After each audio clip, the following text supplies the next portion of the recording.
Okay, I'm going to unbox the Leupold VX-1 3-9 by 40 millimeters. Comes in a nice cardboard box, fitting with the style of Leupold.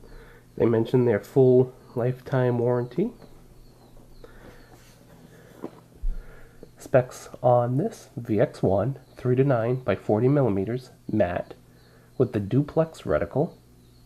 This is number 113874. Okay, dig into it.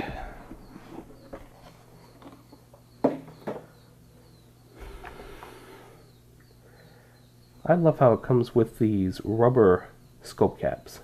Bikini style. They fit nice and tight, and they really do a great job of keeping dust off the lenses. I love this. Just as comparison, I had some other more expensive Leupolds come with this style. It's a full scope cover, but the problem with this is the bottom is always open and dust can get in, work its way onto the lenses, and what a mess. I prefer these much better. Okay, well, as always, you get a nice little Leupold sticker. They've changed their design lately, so this is their newest logo. That's cool. Put it on your safe, put it on your truck window, whatever you'd like. Please join the NRA, of course. The scope itself, kept in place by nice foam. We'll get to that in a second. And of course, your Leupold product manual. This is a generic manual that covers most of their scope features, illuminated reticles, batteries, so it's not tailored to the scope. And there you go, that's the box. Pretty nice. And the scope itself, heck yeah. This is what you're paying your money for. Beautiful scope. Put the caps on it. Nice rubber caps. I really like these. I can't stress this enough. I really wish Leupold sold this as an option for some of their bigger scopes, because I'd buy it. Really nice. Okay, let's actually take a look at some of the close-up features of this scope.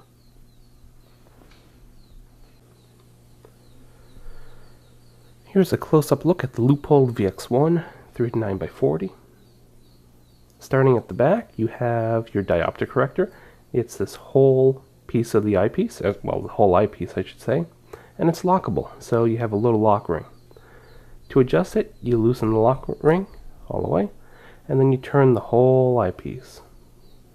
Now, this is not a quick focus eyepiece, let me tell you that. You go through a lot of turns to get it where you need it. The plus side of that is you can get it dialed in very precisely. The minus side is sometimes I'm looking through it and I'm spinning it, and I could spin it through like 4 full revolutions and it's not much of a difference. So, you know, trade-offs. Once you do find a position where the reticle looks nice and crisp for you, then you just move the lock ring back and lock it in place. I like how you can lock it. Lock it in, lock it tight, and it's not moving. That won't change on you. Going to the magnification ring. I like how they did this. Not every one is numbered, so you don't get too confused, but everyone has a position. So for example, 3 and 4 are numbered. Then 5, it doesn't show it, but it's actually shown where it is. 6, 7, 8, and 9. The actual ring itself, the adjuster, it's very stiff. Around the midpoint you get this nice little lip to grab onto. It's knurled so you can get a good grip on it, but it's stiff. You really have to turn this to want to turn it. For some applications, that's good. If this scope got very cold, I don't know how hard that would be to adjust it, but it's stiff right out of the box. Going to the turrets. So you have aluminum caps, nice threads. It's a minute of angle type scope, so each click is a 1/4 minute of angle. One full revolution is 15 minutes of angle indicated. And The clicks are very closely spaced. It's adjustable. It's not going to be a turret you're going to be dialing in frequently, I don't think. This is more in the lines of set it and forget it. But out of all the Leupolds I've ever had, I never had a problem zeroing them. As you screw down the cap, you're screwing down against a rubber washer, rubber O-ring. The windage knob, same sort of deal. Same sort of deal. Every click is a 1/4 minute of angle. One full revolution is 15 minutes of angle indicated. And you're screwing down onto a rubber O-ring.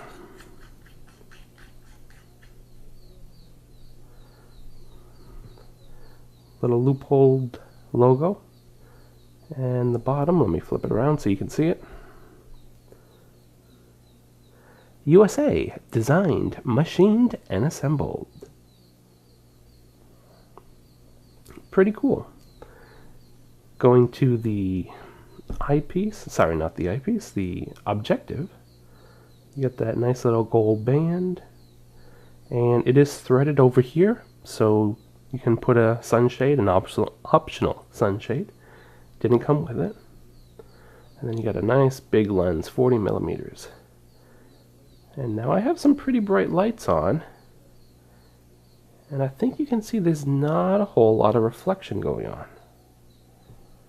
I'll try and move it around. There was a little bit. Not a whole lot. Which is pretty nice.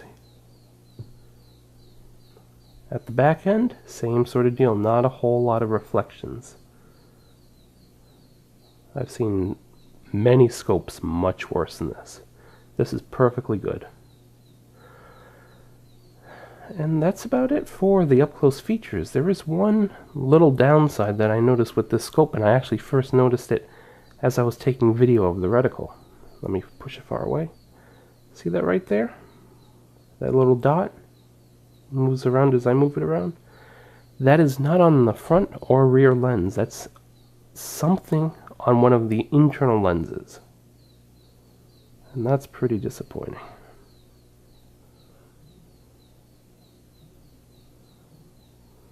Let's see if I can find it. I totally just lost it. There it is. You can see it right there. Pretty disappointing. To be honest, when you look through the scope, it's not really in focus, so you don't really notice it, and possibly it's outside of your field of view, so it's not even noticeable, but it's there. And you know, that's a pretty big little thing. I'm surprised that got past quality control. This was a gift from my dad for Father's Day, and I don't know if I should say anything about it or try and return this to Leupold, ask for a replacement or what. But that's a little disappointing. This is the first Leupold I've ever noticed a problem with. First out of probably about 6 of them. So, nobody's perfect. This is the Leupold duplex reticle. We're looking through the scope at 4 times magnification at a white background. The reticle doesn't change size throughout the whole magnification range, so this is the sight picture you're going to get. The one exception to that is once you get to about 3.5 times or less, so from about 3 to 3.5 times, the sight picture gets a little bit smaller, and I can demonstrate that. Okay, I'm going to adjust it, and you can see it got a little bit smaller. I don't have the camera perfectly in line with the scope, but when your eye is, it gets smaller all around it. The whole outside perimeter gets smaller. I'm going to zoom back in a little bit. You can see it got a little bit bigger. So, you know, for low light settings, this is going to concentrate the light in a smaller diameter, so maybe it'll help you see in very low light. But overall, a very basic reticle, and it gets the job done. Okay, we're still looking through the Leupold, but now I've adjusted the camcorder to show you an interesting thing. As I pull the camera back, That white dot, that's the actual image. That's what you see when you look through the scope. That fills your pupil. But I pull back, start to see that ring around the edge. Keep pulling back, keep pulling back. Okay, good enough. What we're actually doing now is we're seeing inside the scope tube. And all of this light stuff, that's actually light. So that's stray light that's reflecting and bouncing around inside the scope tube, and it's making its way out towards your eye. Now, amazingly, with this Leupold, as I look through it, colors are still vivid. You don't get any white washing that usually you associate with this stray reflected light, so they've done a good job. But this is something that on your cheaper scopes you're going to notice. The VX1s and the VX2s both exhibit this. When you step up to the VX3s, and I'm guessing beyond, they add something inside of the scope tube to actually absorb this stray reflected light. And so you don't get it coming back, you get almost none. It's something to keep in mind. If I just move the camera around, you can see that's all inside. Stray reflected light. So, like I said, it doesn't really impact the image as far as I can tell, but just wanted to point it out. We are looking through the scope currently at 3 times. The little yellow sign on the fence is about 100 meters away. The greenhouse is about 140 meters away. And what I'm going to do is just go through the magnification range. So, we're at 3 currently, and I'm going to start off by going straight to 9.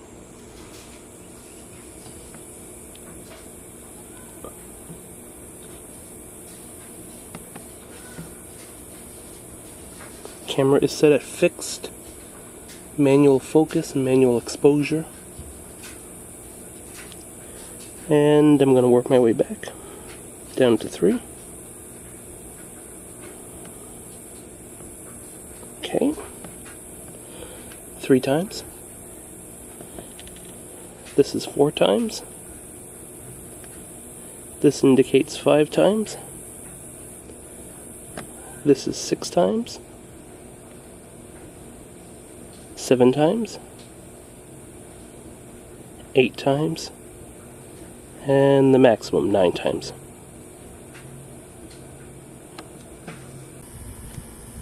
Currently at 3 times, I'm going to move the scope around to show you how the image is.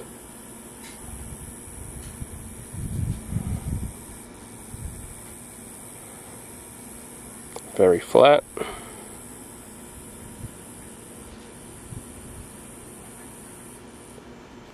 Okay. Now I'm going to go up to 6 times.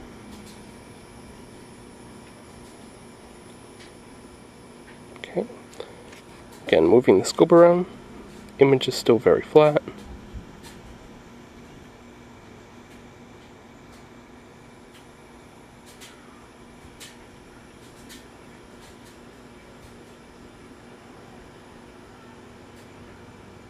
Okay. And finally up to 9 times. You're gonna have to please excuse the shaking. But again, the image is very flat.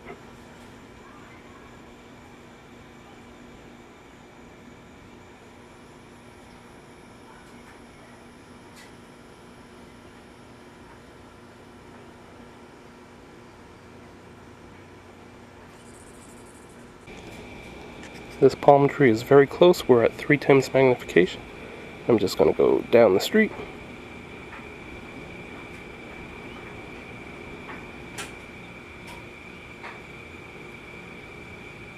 And then back up. I'm going to try the same thing at 6 times. Again, the camera is set at a fixed manual focus of infinity. There's the palm tree again. Very close. I'm going down the street.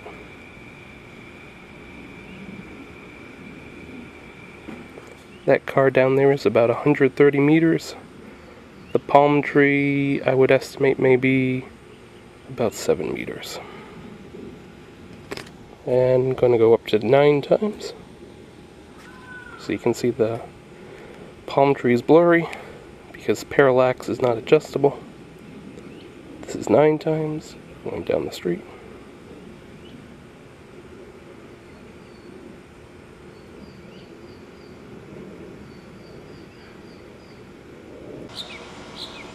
This is to give you the field of view out of the scope. It's at 3 times magnification. That fence back there, it's about, I would say, 35 or 40 meters away.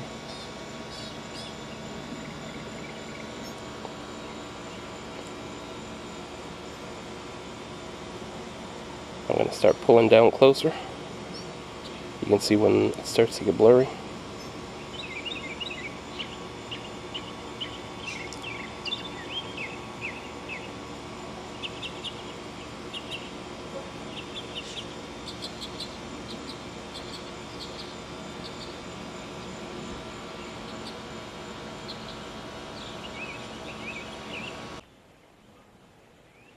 Three times magnification.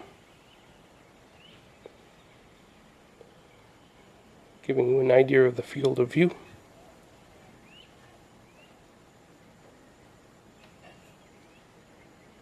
It's getting bright out. Sun's coming out. Where the street begins, right here at the grass, I'd say right around there. That's probably about as close as most people would ever take a shot. Whether it's for plinking or varmint hunting or whatever. That's probably about, I'd say about 10 or 12 or 15 meters as you go out.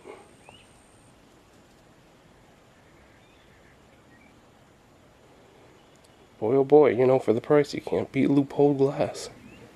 Amazing. Actually, I see a bunny right there. Do you see it right there? Let's see if we can zoom in on it. 6 times. 9 times.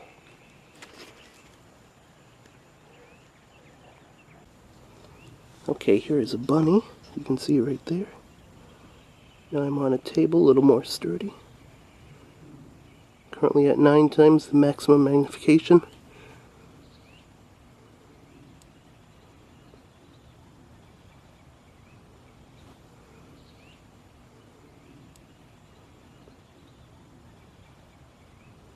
Little cottontail hopping along, eating the grass. And there it goes.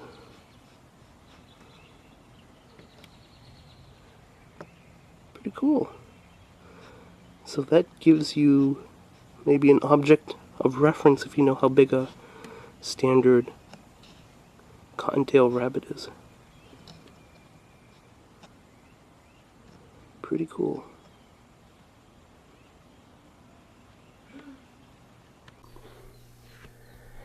In summary, for this Leupold, the optics are great. I did get this from BHphoto, free expedited shipping, and it actually came with a pair of safety glasses for $169. That's as of June 2017, and I think that's a phenomenal value. Unbelievable. If you're looking for a good value, you see the scope, the VX1 line, and you say, well, the VX2 comparably, it's about $100 more. What am I getting? Well, that's the question. What are you getting for $100 more? The gold ring's probably going to be a tiny bit bigger. Okay. I mean, this is crazy value. You got a lockable eyepiece, 3 to 9 by 40 millimeters. That's what the VX2 is going to be for $100 more. Essentially, probably the same type of turrets. As I look through the rear of them, both the VX1 and the VX2 have relatively a lot of light reflection within the tube, but surprisingly, this doesn't really impact the image as far as I can tell. If you step up to the VX3, okay, now they do something to the inside of the tube to really reduce that light reflection, but between the 2 and the 1, nope, same, roughly.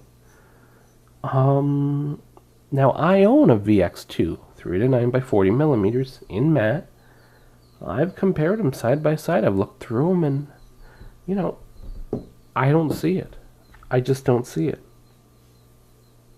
So for $100 more, unless if you know the differences and you know that you really need those differences, Leupold's made such a good product.